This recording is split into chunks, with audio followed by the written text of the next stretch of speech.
the government announced that currency notes of the denomination of rupees 500 and rupees 1000 will no longer be legal tender. The Prime Minister has justified the decision as part of a plan to crack down on black money. If the purpose of the decision is to unearth and stamp out black money and prevent its generation, it deserves our support. The decision of the government has to be seen in the background of undisputed facts and data. 1. In 1978, the Janata government demonetized high denomination notes. By all accounts, that action failed to achieve its objectives. High denomination notes were reintroduced shortly afterwards, and the volume of unaccounted wealth and income admittedly increased. 2. Rupees 500 and rupees 1000 notes in circulation, by value, account for 86.4% of all the notes in circulation. All those notes will be withdrawn. If a person tenders an old note, it has to be replaced. Government has practically acknowledged that they cannot be replaced by smaller denomination notes, that is rupees 100, 50, 20, 10, 5, 2 and 1. Hence, the decision to introduce a new series of high denomination notes of rupees 500 and rupees 2000 and presumably also rupees 1000.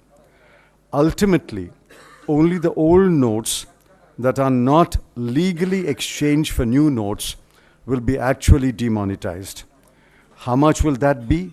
By value is uncertain and unknown.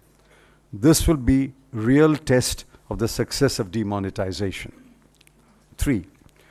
Introduction of new series of notes is estimated to cost between rupees 15,000 to rupees 20,000 crore. Hence, the economic gains of demonetization should be at least equal to that amount. 4.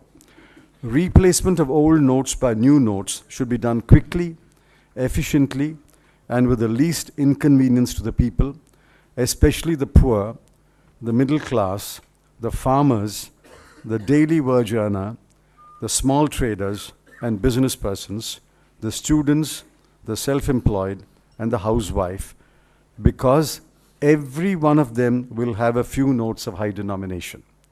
The government and the banks will be on test how well they handle the implementation of the decision.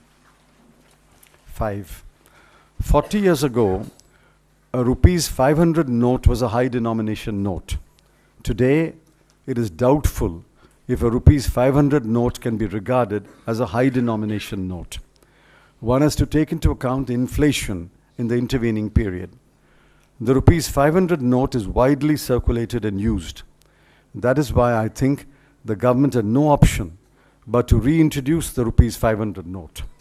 If the vast majority of the old rupees 500 notes are legally exchanged for the new rupees 500 note, what purpose will be served by the elaborate exercise?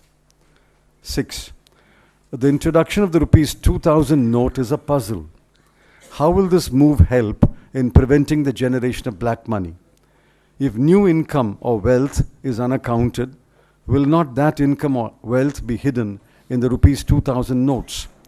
How is demonetization of high denomination notes served if a new and higher denomination note is introduced? Government must explain this apparent puzzle. Crores of countrymen, not only all of us here, including myself, we believe that had Sardar Patel been the first Prime Minister of India, India would have been a different country today. That is the feeling of the millions of the people across the country.